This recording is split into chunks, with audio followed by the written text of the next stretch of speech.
आज हम लोग प्रकाश के अपवर्तन के बारे में जानेंगे। प्रकाश का अपवर्तन, इससे रिलेटेड हम लोग कुछ अपने दैनिक जीवन में बहुत सारे परिघटनाओं को देखा करते हैं।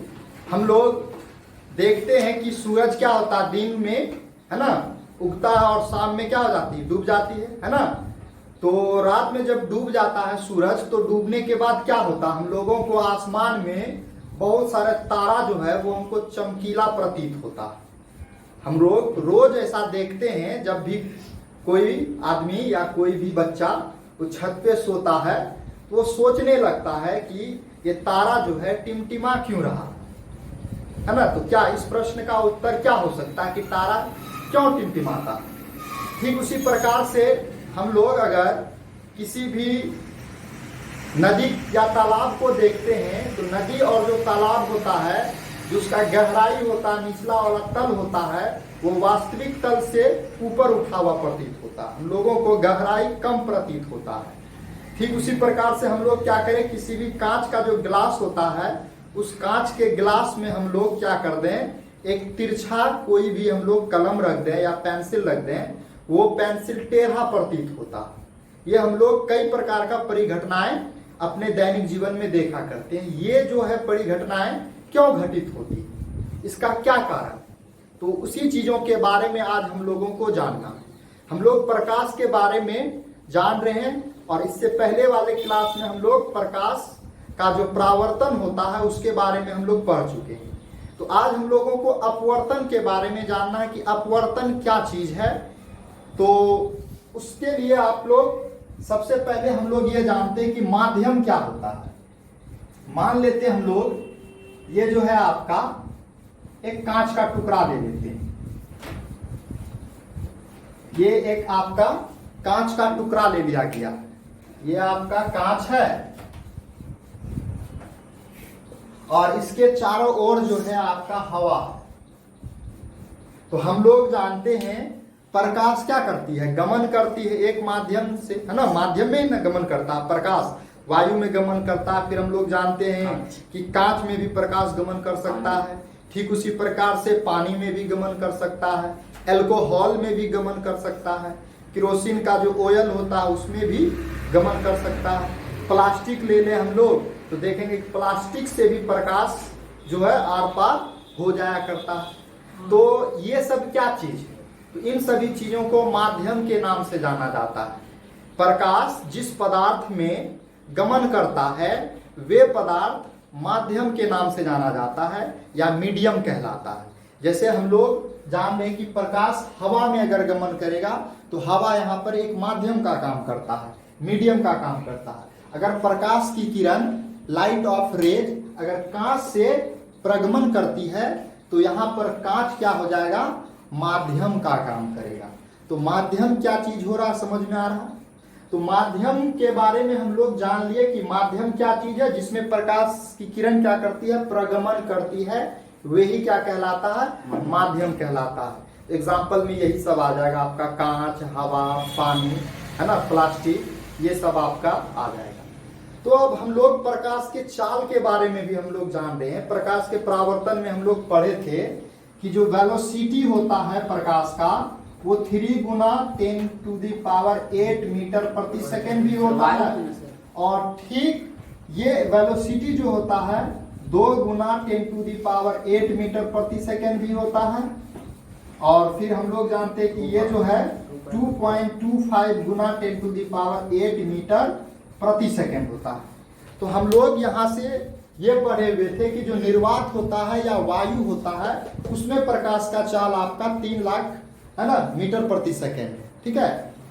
उसी प्रकार से यहाँ ठीक उसी प्रकार से 2 गुना 10⁸ मीटर प्रति सेकेंड ये जो है आपका जल में प्रकाश की चाल, ठीक है। और ये 2.25 गुना 10⁸ मीटर प्रति सेकेंड ये आपका कांच में प्रकाश की चाल। तो यानी कि भिन्न भिन्न पदार्थ में, भिन्न भिन्न माध्यमों में प्रकाश का जो चाल होता है वो क्या होता है, भिन्न भिन्न होता है। ऐसा क्यों, तो इसका कारण क्या है, मीडियम जो है वो कई प्रकार का होता है। मीडियम सघन मीडियम होता है और विरल मीट, यानी कि विरल माध्यम और सघन माध्यम। तो विरल माध्यम यानी माध्यम आपका दो प्रकार का होता है, एक विरल माध्यम और एक सघन माध्यम। तो विरल माध्यम किसको कहेंगे और सघन माध्यम किसको कहेंगे? जिस पदार्थ में या जिस माध्यम में प्रकाश की चाल अधिक होता है वो आपका विरल माध्यम कहलाता है, और जिसमें प्रकाश की चाल बहुत ही कम होता है उसको हम लोग सघन माध्यम कहते हैं। जैसे यहाँ पर गौर से देखिए, आपका ये वायु में प्रकाश का चाल है ना 3 × 10⁸ मीटर प्रति सेकेंड है, यानी कि बहुत ही ज्यादा है। तो वायु जो यानी कि हवा जो है आपका क्या हो जाएगा? विरल माध्यम हो जाएगा। किसके सापेक्ष में? तो कांच के सापेक्ष में। कांच का वेलोसिटी कितना है आपका? 2.25 × 10⁻, ठीक है। अच्छा ये लिखा गया है ना ये वाला कांच का, अच्छा ठीक है, 2 × 10⁸ मीटर प्रति सेकेंड आपका कांच का, इसका क्या कम है। तो कम होने के कारण तो कांच की तुलना में हम लोग कहेंगे क्या कि जो हवा है या वायु है वो क्या है? विरल माध्यम में। ठीक उसी प्रकार से हवा की तुलना में कांच एक सघन माध्यम है, क्योंकि कांच में प्रकाश का चाल क्या होता है? बहुत ही कम होता है। तो समझ में आया सघन माध्यम क्या है और विरल माध्यम क्या है? वह माध्यम जिसमें प्रकाश की चाल अधिक होती है वो आपका विरल माध्यम कहलाता है, जिसमें प्रकाश की चाल आपका क्या है? कम है, वो सघन माध्यम कहलाता है। तो माध्यम के बारे में हम लोग क्लियरली रूप से क्या कर लिए?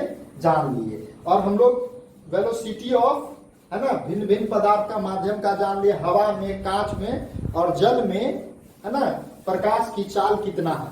तो प्रकाश का जो वेलोसिटी होता है ना, तो प्रकाश के वेलोसिटी को c से डिनोट किया जाता है। c मतलब वेलोसिटी मतलब तो वेलोसिटी हो गया, यानी कि वेग हो गया। किसी का भी वेग हो सकता है, कार का है ना, गाड़ी का है ना, आदमी का भी वेग हो सकता है। लेकिन c अगर हम लोग लिख देते हैं, c का मतलब ही हो जाता है कि c मतलब प्रकाश की चाल, लाइट ऑफ, यानी कि वेलोसिटी ऑफ लाइट। समझ में आ गया? तो हम लोग माध्यम के बारे में जान लिए, और माध्यम में प्रकाश की जो चाल होती है वो कितना होता है वो भी हम लोग जान लिए। अब हम लोग क्या करेंगे, जैसे हम लोग जानते हैं कि बहुत खिड़की लगा होता है, खिड़की में क्या होता है? कांच लगा होता है, ठीक। तो कांच लगा होने के कारण उसके चारों ओर क्या होता है? वायु होता है। ठीक उसी प्रकार से जैसे यहाँ देख लीजिए, ये आपका कांच है और इधर आपके चारों ओर क्या है? वायु है, यानी कि हवा। तो प्रकाश जब भी है ना वायु से एक माध्यम से गमन करता हुआ दूसरे माध्यम में प्रवेश करता है तो क्या होता है हम लोग उसको समझते हैं। ठीक, ये आपका एक लाइट रे है AB। ये लाइट रे AB जो है दूसरे माध्यम के सीमा पे जैसे ही पड़ता है या दूसरे माध्यम में जैसे ही पड़ता है तो कुछ किरणें जो होता है इस माध्यम के द्वारा परावर्तित कर दिया जाता है। जैसे कांच पर पड़ेगा तो कांच ऐसा नहीं है कि सारा का सारा प्रकाश का किरण कांच में प्रवेश कर जाता है। कांच क्या करता है? कुछ प्रकाश के भाग को परावर्तित कर देता है और कुछ भाग को अपने में से होकर के जाने देता है। तो यहाँ से कुछ भाग जो है वो परावर्तित भी होगा, तो परावर्तित को हम लोग नहीं देखेंगे, यहाँ पे हम लोग देखेंगे यानी कि एक माध्यम से दूसरे माध्यम में जब जाता है तब क्या होता है। तो जैसे ही वह, तो यहाँ पे ये वायु हो गया, ये क्या है? आपका कांच है। तो एक माध्यम से दूसरे माध्यम का जो सीमा है ये आपका क्या है? ये मान लीजिए कि PQ एक तरीके से सीमा है, यानी कि बॉर्डर है। कौन बॉर्डर? पाकिस्तान वाला बॉर्डर, हाँ, जैसे पार करेगा गोली से उड़ा दिया जाएगा, है ना। तो जैसे सलमान खान का एक मूवी देखे हैं जिसमें कि बच्चा को छोड़ने के लिए जाता पाकिस्तान, बजरंगी भाईजान शायद नाम है ना। उसमें एक बच्चा जो पाकिस्तान से यहाँ आता है इंडिया, तो इंडिया आ जाने के कारण बच्चा छूट जाता है, यही गार्जियन सब चले जाता है पाकिस्तान। उसी बच्चा को क्या करता है? लेके जाता है वहाँ पाकिस्तान, तो उसको आतंकवाद घोषित कर दिया जाता है डायरेक्टली। तो यही एक तरीके से आपका बॉर्डर है, सीमा है। तो जैसे ही प्रकाश एक माध्यम और दूसरे माध्यम के जो सीमा है उस पर जैसे ही पड़ता है तो पढ़ने के बाद क्या होता है वो गौर से देखिए। तो ये पढ़ने के बाद इस पे हम लोग एक अब लंब खींच लेते हैं, ठीक है। ये टेढ़ा हो गया क्या?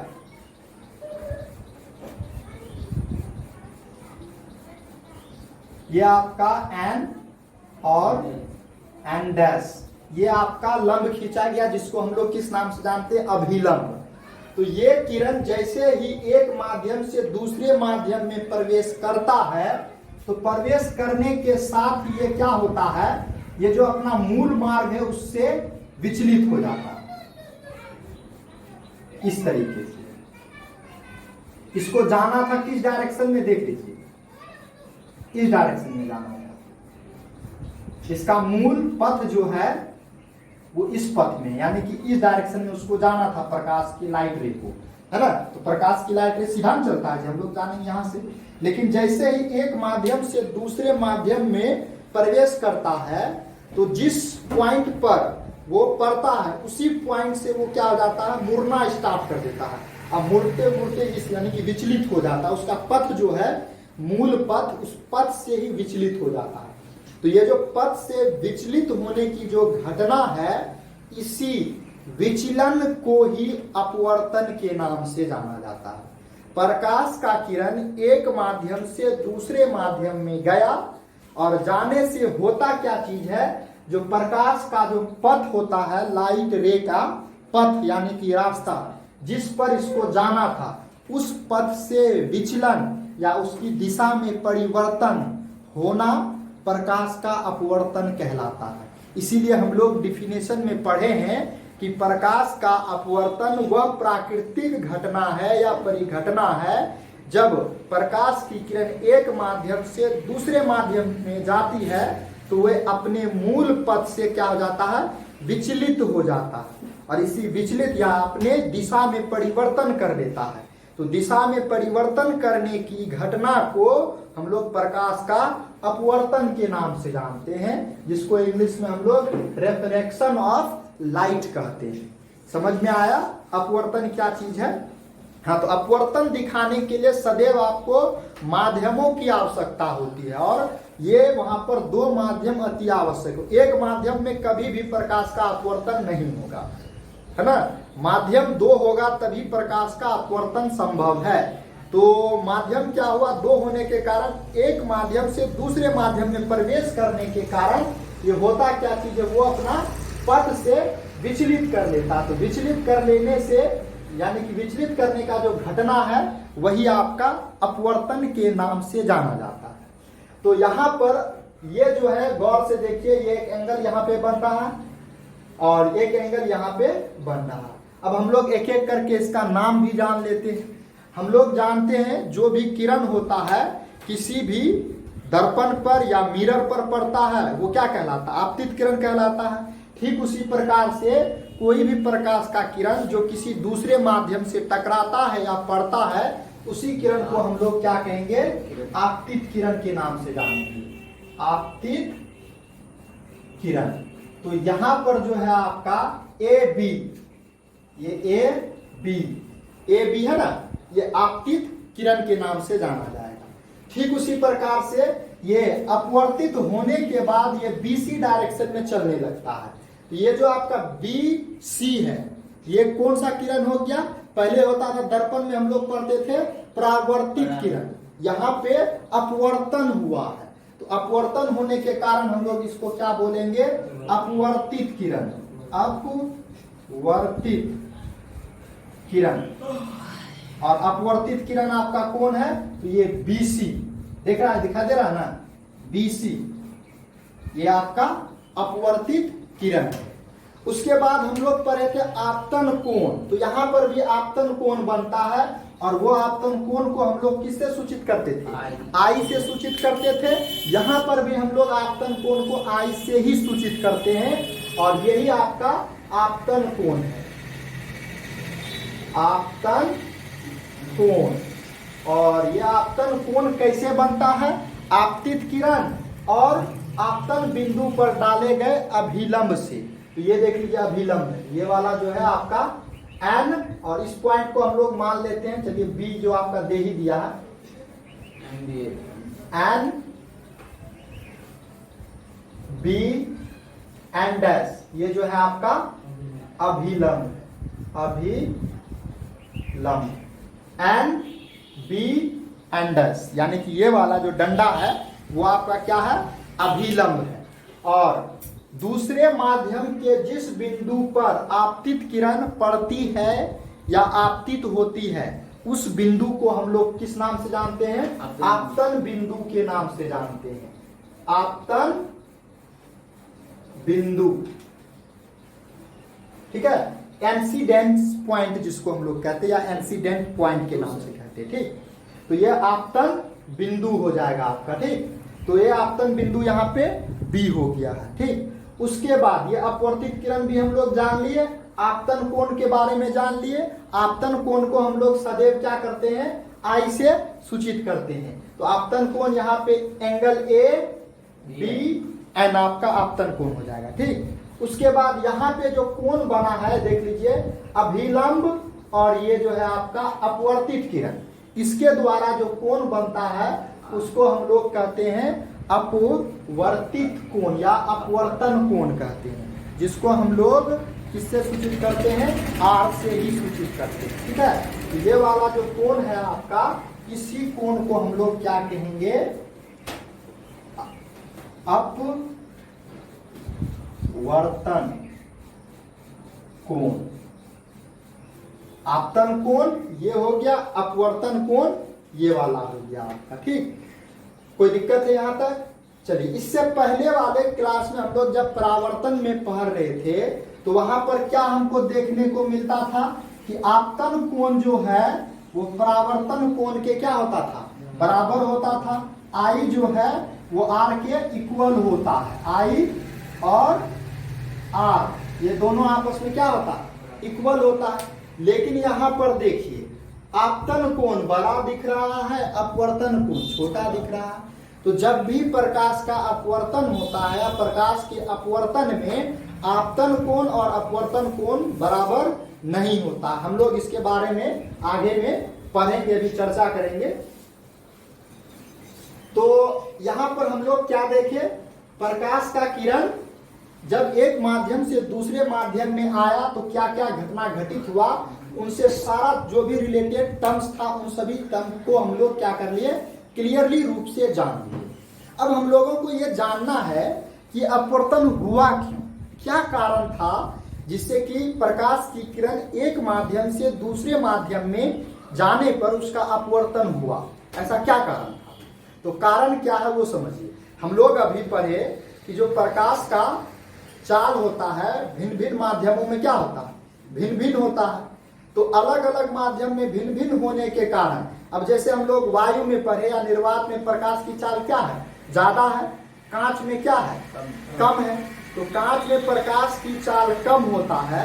जब प्रकाश की किरण वायु से दूसरे माध्यम यानी कि कांच में प्रवेश करता है, इसके चाल में परिवर्तन हो जाता है। मान लीजिए कि यहाँ पे भी प्रकाश का चाल जो है वो कितना है आपका, 3 × 10⁸ मीटर प्रति सेकेंड है ना। अब जैसे ही इसमें आएगा तो इसका चाल घटेगा ना, चाल घटेगा ना। तो चाल घटा, तो चाल घटने के कारण यानी कि जो वेलोसिटी है, वेलोसिटी में जो परिवर्तन होता है वो उसी के कारण क्या होता, अपवर्तन होता। तो अपवर्तन का कारण समझ में आ गया। जब प्रकाश की किरण एक माध्यम से दूसरे माध्यम में आती है तो प्रकाश का जो वेग है, जो चाल है, उसके परिवर्तन के कारण प्रकाश का अपवर्तन होने लगता है। और इस कारण प्रकाश की किरण जो है वो अपने मूल पथ से विचलित हो जाती है। विचलित होने का मतलब दिशा में बदलाव कर लेता है, परिवर्तन ला देता है। यहाँ तो कोई दिक्कत है? अब हम लोग देखेंगे और दूसरा कंडीशन में कि आपतन कोण और अपवर्तन कोण में और क्या क्या रिलेशन हो सकता है। चलिए हम लोग इसको मिटा करके दूसरा फिगर से रिलेटेड हम लोग देखते हैं। तो हम लोग अपवर्तन का कारण समझ लिए और इससे जो भी रिलेटेड टर्म्स था उसके बारे में भी हम लोग जान लिए। तो अब यहाँ पर एक चीज हम लोग देखेंगे कि जब प्रकाश का किरण जो है ये वायु ले लिए इधर, वायु का मतलब क्या हो गया, वेग। विरल माध्यम, विरल माध्यम। और ये आपका कांच ले लें या जल ले लें, तो कांच और जल को हम लोग क्या कहते हैं? सघन माध्यम, वायु के तुलना में सघन माध्यम, है ना। कांच, तो ये आपका क्या हो जाएगा? सघन माध्यम। तो पानी भी ले सकते हैं हम लोग, ठीक है, गिलास में पानी ले लेंगे, तो पानी में भी जब भी घुसेगा तो उसमें भी वही कंडीशन होता है जो आपका कांच में, कोई भी दूसरा माध्यम आ जाएगा आपका। तो प्रकाश का किरण विरल माध्यम से जब सघन माध्यम में जाता है तो क्या होता है, इस चीज को हम लोग समझते हैं। ये ए है, मान लीजिए पॉइंट ओ है, हम लोग क्या करेंगे? नॉर्मल डालेंगे, है ना, एन डैश और ये एन, ये नॉर्मल डाला गया। ये आपका यहाँ पे कौन सा कोण हो जाएगा? आपतन कोण। तो ये क्या होता है? ये अपने मूल पद से विचलित हो जाता है इस तरीके से, है ना, यानी कि मुड़ जाता है, जिसके कारण ये आपका एंगल आर बन जाता है, यानी कि अपवर्तन कोण बन गया। तो जब प्रकाश की किरण जो है विरल माध्यम से सघन माध्यम में आता है, इसमें क्या होता है? जब भी कोई प्रकाश का किरण जो है विरल माध्यम से सघन माध्यम में आएगा, तो ये जो अपवर्तित किरण है, ये अपवर्तित किरण जो अभिलंब की ओर मुड़ता है, किस ओर मुड़ता है? अभिलंब की ओर। यही चीज इसमें याद रखना। कोई भी प्रकाश का किरण विरल माध्यम से सघन माध्यम में जाएगा, तो अपवर्तन के बाद ये अपवर्तित किरण जो होगा, यानी कि प्रकाश की जो किरण होगा, अभिलंब की ओर मुड़ती है। किसकी ओर मुड़ती है? अभिलंब की ओर मुड़ती है। ठीक इसके विपरीत घटना में हम लोग देखेंगे अभी। मान लीजिए कि कोई प्रकाश का किरण जो है, ये आपका सघन माध्यम में आपका ए है, यहाँ पे आपका बी है, ये पॉइंट आपका हम लोग नॉर्मल खींचेंगे, एन डैश, ये नॉर्मल हो गया, ये आपका आपतन कोण हो गया। तो जैसे यहाँ पर देखिए, ये क्या है? कांच है आपका, तो कांच आपका कौन सा माध्यम हो गया? सघन माध्यम। तो जब प्रकाश सघन माध्यम से क्या है? वायु चारों विरल माध्यम में आएगा, कौन सा माध्यम में? विरल माध्यम में, तो क्या होता है? इसका जो अपवर्तित होगा प्रकाश का किरण, वो अभिलंब से दूर की ओर मुड़ता है, यानी कि अभिलंब से बाहर की ओर, यानी कि दूर की ओर। तो यहाँ पर देखिए आर का मान वो बड़ा हो जाता है। समझ में आया? तो ये चीज आपको याद रखना है कि जब प्रकाश की किरण विरल माध्यम से सघन माध्यम में प्रवेश करती है, तो प्रकाश की किरण अभिलंब की ओर मुड़ती है, और जब प्रकाश की किरण सघन माध्यम से विरल माध्यम में आती है, तो वो अभिलंब से दूर की ओर मुड़ती है। तो इस कंडीशन में, पहला वाला कंडीशन में यहाँ पर क्या देखने को मिला? ये जो आई है, यानी कि आपतन कोण है, वो आपका क्या होता है? बड़ा होता है। किससे? आर से। जब प्रकाश की किरण विरल माध्यम से सघन माध्यम में जाएगा, तो आपतन कोण का मान बड़ा होगा अपवर्तन कोण से। जब प्रकाश की किरण जो है आपका किससे?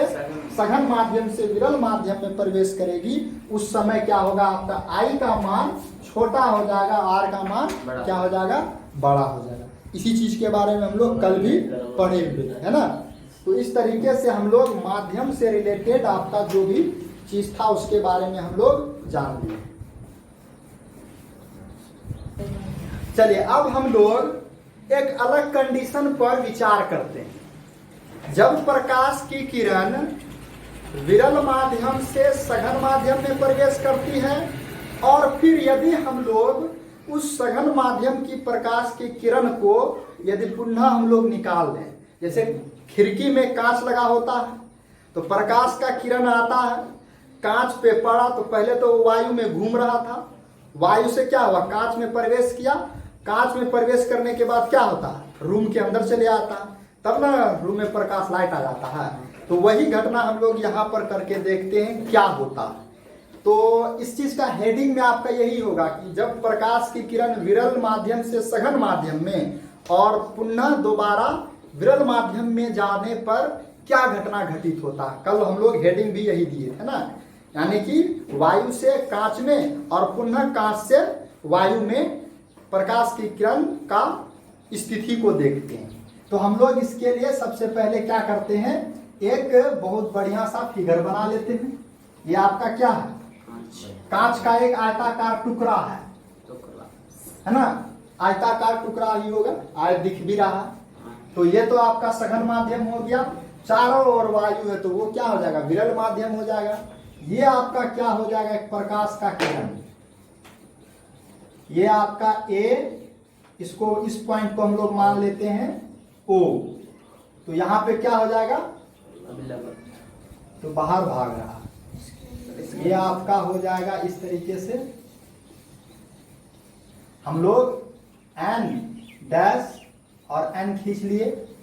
ये प्रकाश का किरण हो गया, यानी कि आपतित किरण हो गया। कौन सा, आपतित किरण। और ये आपका आपतन बिंदु, दो बिंदु यानी कि दो माध्यमों के सीमा पे पड़ा। तो पड़ने के बाद क्या होगा, यहाँ पे आपतन कोण बनाएगा। तो आपतन कोण बनाएगा तो विरल माध्यम से सघन माध्यम में प्रवेश कर रही है, तो क्या होगा, अभिलंब की ओर मुड़ेगी प्रकाश का किरण। तो यानी कि इसका डायरेक्शन जो है ये हो जाएगा। ये आपका क्या हो गया, अपवर्तित किरण। इसको मान लिए पॉइंट एम। कोई दिक्कत है नहीं सर। तो ये आपका कौन सा रे हो जाएगा, आर हो जाएगा, यानी कि अपवर्तन कोण। तो यहाँ पर हम लोग ये चीज देखेंगे, ये जो आपका लाइट रे है यानी कि आपतित किरण, इस आपतित किरण का डायरेक्शन क्या है, तो डायरेक्शन तो इसको यानी कि ये था, यानी कि ये वाला था आपका।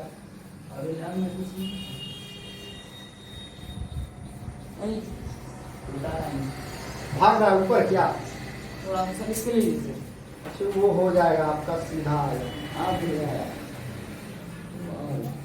इस तरीके से इसका डायरेक्शन क्या है, मेन डायरेक्शन यही है। यानी कि ये जो आपका ए ओ प्रकाश का किरण है, इसको जाना था इसी डायरेक्शन में, इस डायरेक्शन में जाना था। लेकिन जैसे ही दूसरे माध्यम में प्रवेश किया, तो प्रवेश करने के कारण क्या हो गया, अपवर्तन हो गया।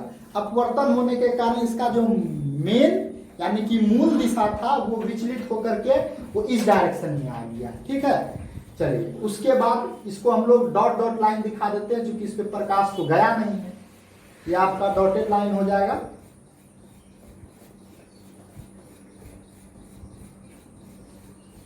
ये बहुत ही अच्छा एक तरीके से डॉट दिखाने का तरीका है, लिखा करके मिटा दिया गया।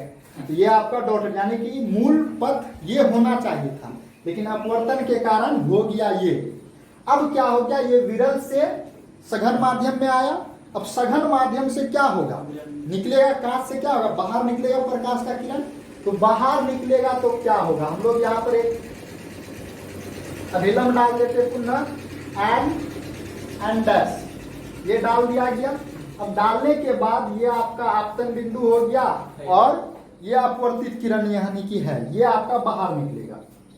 तो बाहर निकलेगा तो ये जो है आपका किरण है इस डायरेक्शन में आ जाएगा। ये क्या हो जाएगा, अभिलंब से दूर की ओर मुड़ेगा।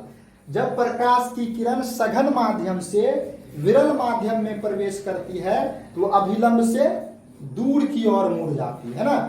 तो ये दूर की ओर क्या हो गया, मुड़ गया। तो ये यहाँ पे आपका आई हो गया और ये आपका आर हो गया, यानी कि दूर की ओर मुड़ गया। तो अब गौर से देखिए, ये जो मेन प्रकाश, मुख्य प्रकाश की किरण है, वो प्रकाश की किरण का जो मूल पथ है वो इस डायरेक्शन में है। और ये जो है आपका विरल से सघन में, सघन से विरल में जो आया, ये प्रकाश का किरण जो है देखिए इसके जस्ट पैरेलल हो गया, मूल पथ के पैरेलल प्रकाश का किरण है। और ये जो प्रकाश का किरण है जो विरल माध्यम से सघन में, सघन से विरल में आया, इस प्रकाश की किरण को हम लोग कहते हैं निर्गत किरण। निर्गत किरण। तो इसको हम लोग एम और इसको हम लोग पी मान लेते हैं। यहाँ पे एन पी जो है आपका कौन सा किरण हो जाएगा, निर्गत किरण हो जाएगा। अब यहाँ पर देखिए, हम लोग कल क्या लिखे थे, आर तो लिखे नहीं थे। ये कौन सा कोण होता है, निर्गमन कोण होता है। निर्गत किरण तथा अभिलंब के बीच का जो कोण बनता है वह कोण जो होता है निर्गमन कोण कहलाता है। और उस निर्गमन कोण को हम लोग ई से सूचित किए हुए थे ना। तो यहाँ पे आपका यह वाला जो कोण है, ये कौन सा कोण है? निर्गमन कोण। निर्गमन कोण ये आपका कैसे बना, समझ में आया? तो यानी कि निर्गत किरण और अभिलंब के बीच बना कोण निर्गमन कोण कहलाता है। और निर्गत किरण किसको कहते हैं, समझ में आ गया? वायु यानी कि विरल से सघन में, सघन से जब विरल में प्रकाश की किरण आती है तो उसी किरण को हम लोग क्या कहते हैं? निर्गत किरण कहते हैं। तो यहाँ पर हम लोगों को देखने में क्या चीज मिला कि जब ऐसा घटना घटित होता है तो प्रकाश का जो मूल पथ है और ये जो प्रकाश अब वो निर्गत किरण है, तो निर्गत किरण और प्रकाश का जो मूल पथ है दोनों एक दूसरे के समांतर होके चलने लगता है। इस दोनों के बीच का जो डिस्टेंस होता है उस डिस्टेंस को हम लोग पार्श्व विस्थापन के नाम से जानते हैं। ये आपका पार्श्व विस्थापन के नाम से जाना जाता है। यानी कि दोनों के बीच में जो विस्थापन हुआ, निर्गत किरण और प्रकाश का जो मूल किरण था, उस दोनों के बीच में जो विस्थापन हुआ उसी विस्थापन को हम लोग पार्श्व विस्थापन के नाम से जानते हैं। समझ में आया? कोई दिक्कत है? तो इस तरीके से हम लोग निर्गत किरण के बारे में भी जान लिए, निर्गमन कोण के बारे में भी जान लिए और पार्श्व विस्थापन क्या चीज है उसके बारे में भी जान लिए। तो पार्श्व विस्थापन का हम लोग डिफिनेशन लिखेंगे नेक्स्ट डे। तो यहाँ पर अब गौर से देखिए हम लोगों को क्या चीज देखने को मिलेगा। ये जो आई है, ये आई जो है यहाँ पे इसको छोड़ देते हैं अभी।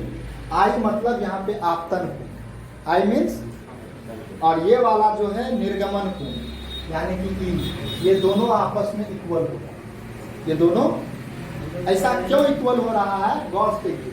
क्योंकि प्रकाश का किरण जो है आपका विरल से सघन में आया, सघन से विरल में आ गया। तो ये कोण और ये कोण आपस में चूंकि सेम एक ही माध्यम से ना, वो पहले तो विरल से सघन में आया तो जितना आपका झुका होगा, फिर सघन से आपका विरल में आया तो उतना ही क्या हो जाएगा, बाहर की ओर मुड़ जाएगा। तो दोनों क्या हो जाता है आपका, इसी कारण से इक्वल हो जाता है आपका। उसके बाद यहाँ का जो आई है, यहाँ का आर, वो आपस में इक्वल हो जाएगा, है ना। यहाँ पे जितना मुड़ा है वो यहाँ पे भी उतना इधर आया हुआ है ना। तो आई और आ यानी कि ई, आपतन कोण और निर्गमन कोण आपस में क्या होता है, इक्वल होता है। ठीक है, ये एग्जाम से रिलेटेड उतना महत्वपूर्ण नहीं है, लेकिन क्योंकि कंसेप्ट के बारे में पढ़ रहे थे तो उसके बारे में जानकारी लेना अति आवश्यक है। चलिए, ये कोई दिक्कत है यहाँ तक?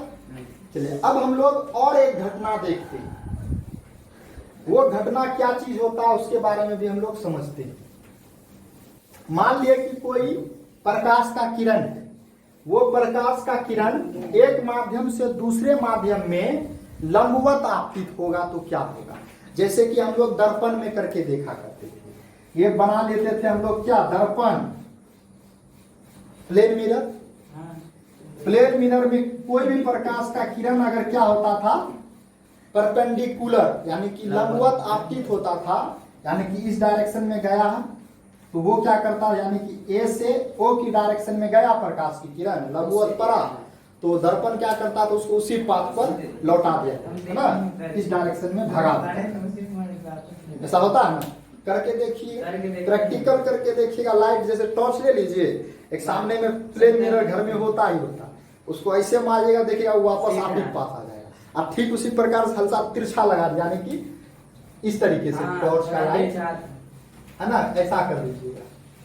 यानी कि यहाँ पे टॉर्च ले लीजिए, यहाँ से क्या होगा, लाइट रेज निकलेगा बहुत सारा।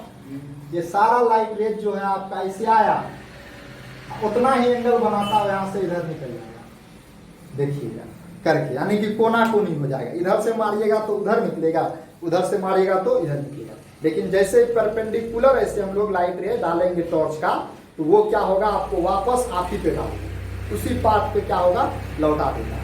तो ठीक उसी प्रकार हम लोग अगर प्रकाश के किरण को एक माध्यम से दूसरे माध्यम में हम लोग क्या करें, लंबवत आपतित कराएं तो क्या होगा। तो ये मान लिया जाए कांच का एक टुकड़ा,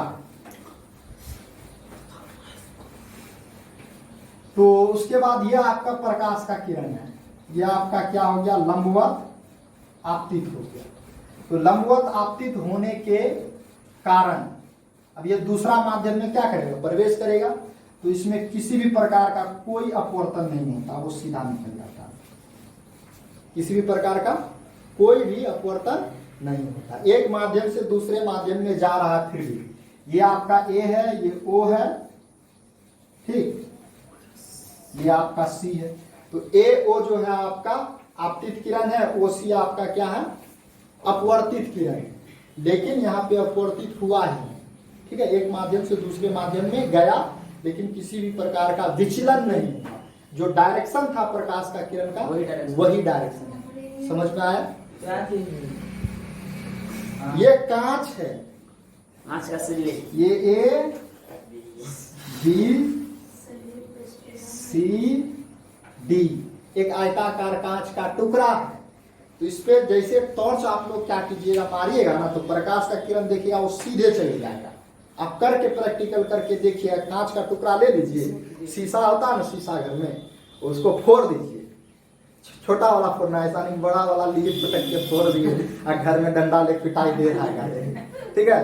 तो छोटा वाला या पहले वाला जो कोई फूटा हुआ होगा उसमें डालना है। तो डालने के बाद देखिएगा क्या होता है, सीधा डालेंगे ना वो सीधा निकल जाएगा, लेकिन तिरछा करके डालिएगा, देखिएगा वो मुड़ेगा प्रकाश का किरण। करके देखिएगा, प्रैक्टिकल आपको दिखाई देगा। तो जब भी प्रकाश का किरण किसी भी एक माध्यम से दूसरे माध्यम में लंबवत आपतित होता है, उसके डायरेक्शन में विचलन नहीं होता। तो डायरेक्शन में विचलन नहीं होगा तो यहाँ पे ए ओ क्या हो जाएगा, आपका आपतित किरण, और अभिलंब भी कौन हो जाएगा, यही हो जाएगा। अभिलंब भी यही ना होगा, लंबवत है ना हम लोग डालते किसी भी पॉइंट पे, तो आपका ये अभिलंब भी यही हो गया, एन डैश, और किरण भी आपका वही हो गया। तो जिसके कारण यानी कि आई का मान क्या हो जाएगा आपका 0, आपतन कोण का मान 0, क्योंकि यहाँ पे आपका ये अभिलंब और आपतित किरण एक ही रेखा पे, तो दोनों के बीच का एंगल का आपका मान क्या हो जाएगा, और ये जो है आर के इक्वल होगा, आर भी क्या हो जाएगा, यानी कि अपवर्तित कोण भी आपका क्या हो जाता है, 0 हो जाता है। तो समझ में आ गया, कोई दिक्कत है? तो इस तरीके से हम लोग जितना भी चीज था अपवर्तन से रिलेटेड उन सभी के बारे में हम लोग क्या कर लिए, एक एक करके जान लिए हैं। अब इससे रिलेटेड आपका एक आता है अपवर्तनांक, उसके बारे में हम लोग नेक्स्ट क्लास में पढ़ेंगे कि अपवर्तनांक क्या होता है, और इसमें हम लोग लेंस के बारे में पढ़ते हैं। हम जिस प्रकार से दर्पण पढ़े ना, दर्पण 2 प्रकार का होता है ना। तो दर्पण सबसे पहले 2 प्रकार का होता है, एक समतल दर्पण और एक गोलीय दर्पण। और गोलीय दर्पण पुनः 2 प्रकार का होता है, एक अवतल दर्पण और दूसरा उत्तल दर्पण होता है, ठीक। उसी प्रकार से लेंस 2 प्रकार का होता है, उत्तल लेंस होता है और एक अवतल लेंस होता है। और वो उसका फिगर कैसा होता है, इस तरीके, एक कटा हुआ पेड़ जैसा। ये जो है आपका अवतल लेंस होता है, और ये जो है आपका उत्तल लेंस होता है, ठीक है। समझ में आया? अवतल लेंस और ये उत्तल लेंस। तो इसका प्रयोग भी हम लोग इसी चैप्टर में करेंगे, और इससे भिन्न भिन्न किरण आरेख भी खींचेंगे, डायग्राम। जैसे हम लोग अवतल दर्पण में भिन्न भिन्न वस्तुओं को रखे थे अलग अलग जगह पे, उसका इमेज अलग अलग जगह पे बना था। और हम लोग का जो आंख होता है, उस आंख में ये लेंस लगा होता है, यानी कि उत्तल लेंस हम लोगों के आंख में लगा होता है ना। तो उसके बारे में हम लोग एक चैप्टर है मानव आंख, उसी के बारे में हम लोग जानेंगे, ठीक है। उसी प्रकार से यानी कि कांच जो लगा होता है, वो ये जो आपका उत्तल लेंस है और ये आपका अवतल लेंस है। तो इसका प्रयोग हम लोग चश्मा के भी रूप में करते हैं। जो हम लोग चश्मा पहनते हैं ना, ग्लास पहनते हैं ना, तो उस ग्लास में भी लेंस लगा होता है, उत्तल लेंस या तो अवतल लेंस लगा होता है। जो बूढ़ा व्यक्ति हो जाता है, उस बूढ़ा व्यक्ति का आंख खराब हो जाता है। ऐसा नहीं कि हर एक बूढ़ा व्यक्ति खराब होता है, छोटा छोटा बच्चा को भी देखिए चश्मा लग जाता है। शहर चले जाइए, शहर में छोटा छोटा बच्चा, डॉक्टर का बच्चा देखिए ना, ज्यादातर वो चश्मे लगा के पैदा होता है। यानी चश्मा उसको छोटे बच्चे से यानी कि आंख उसका जो है ना खराब हो जाता है, यानी कि वैसा होता है आनुवंशिक कारण। तो उसमें होता क्या चीज है, और किसी किसी बच्चा को ऐसा भी आंख में बीमारी हो जाता है कि क्लास के सबसे पिछला बेंच में बैठा हुआ है, उसको बोर्ड पे क्या लिखा हुआ दिखता ही नहीं। तो किसी किसी को जैसे किताब, बड़ा आदमी जो होता है, बूढ़ा आदमी, उसका आंख खराब हो जाता है, उसको किताब में क्या लिखा रहता है उसको दिखाई नहीं देता है। तो चश्मा पहनता है, चश्मा में जो होता है लेंस लगा रहता है, लेंस क्या करता है उस अक्षर को बड़ा करके दिखा देता है, और बूढ़ा व्यक्ति बड़े ही आराम से पढ़ लेता है। तो इस तरीके से वो चश्मा का इस्तेमाल भी किया जाता है। और फिर तारा का टिमटिमाना क्यों टिमटिमाता है, हम लोग इसके कारण भी इसी अपवर्तन चैप्टर में पढ़ेंगे। कई और भी परिघटनाएं हैं प्राकृतिक से रिलेटेड। अब जैसे कि हम लोग सुबह में देखते हैं सूरज का जो प्रकाश होता है, और जिस समय शाम को डूबता है उस समय प्रकाश जो यानी कि सूरज जो होता है लाल लाल दिखता है। वो क्यों होता है, दिन में एकदम झलक का, सुबह और शाम में ऐसा क्यों होता है? और जब ऊपर में आ जाता है तो उसका आकार छोटका हो जाता है, और सुबह और शाम में दोनों समय देखते हैं कि प्रकाश यानी कि जो सूरज होता है वो बड़ा होता है। वो क्यों होता है उसके बारे में भी हम लोग इसी चैप्टर में जानेंगे। क्या समझ में आया? कोई दिक्कत है?